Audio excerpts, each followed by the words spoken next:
adanya. Kalau begitu siapakah engkau? Elia.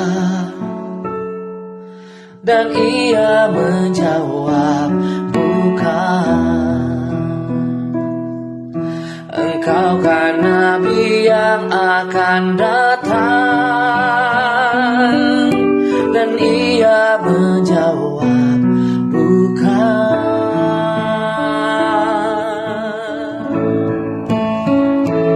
Maka kata mereka kepadanya, siapakah engkau? Sebab kami harus memberi jawab kepada mereka yang mengutus kami. Apakah katamu tentang dirimu sendiri? Jawabnya, akulah suara orang yang berseru-seru di padang gurun. Luruskanlah jalan Tuhan, seperti yang telah dikatakan Nabi Yesaya.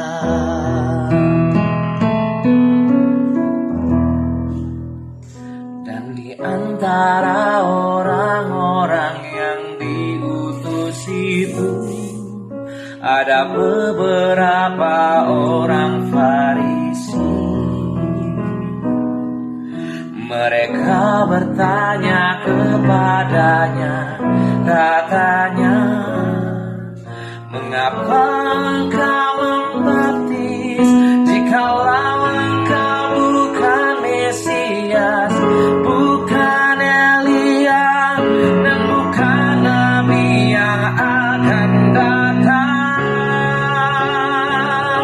Yohanes menjawab mereka, katanya, aku membaptis dengan air, tetapi di tengah-tengah kamu berdiri Dia yang tidak kamu kenal, yaitu Dia yang datang kemudian daripadaku, membuka tali kasurnya pun aku tak layak.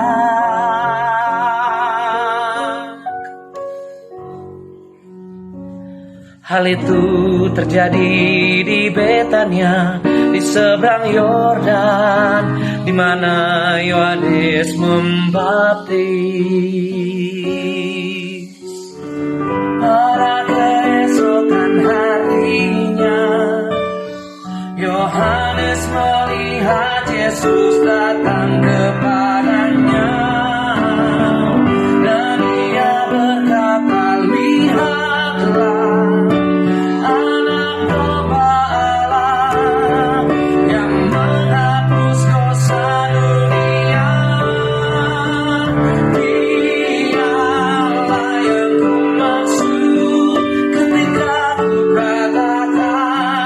kemudian daripadaku akan datang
Pada keesokan harinya Yohanes berdiri di situ pula dengan dua orang muridnya.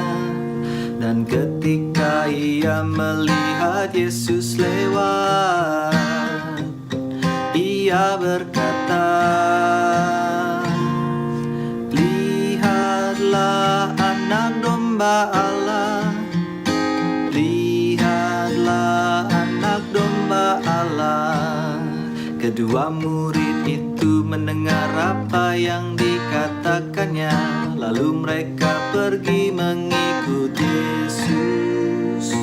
Tetapi Yesus menoleh ke belakang melihat mereka mengikut Dia, lalu berkata, "Apakah yang kamu cari? Apakah yang kamu cari?" Kata mereka kepadanya, "Rabi, di manakah engkau tinggal?" Ia berkata kepada mereka, "Marilah dan kamu akan melihatnya." Mereka pun datang dan melihat di mana ia tinggal. Dan hari itu mereka tinggal bersama-sama dengan Dia.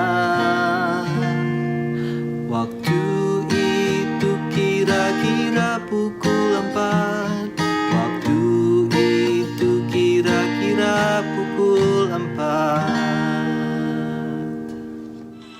Salah seorang dari keduanya yang mendengar perkataan Yohanes lalu mengikut Yesus. Salah seorang dari keduanya yang mendengar perkataan Yohanes lalu mengikut Yesus. Salah seorang dari keduanya yang mendengar perkataan Yohanes lalu mengikut Yesus adalah Andreas saudara Simon Petrus. Yohanes pasal 1 ayat yang 40.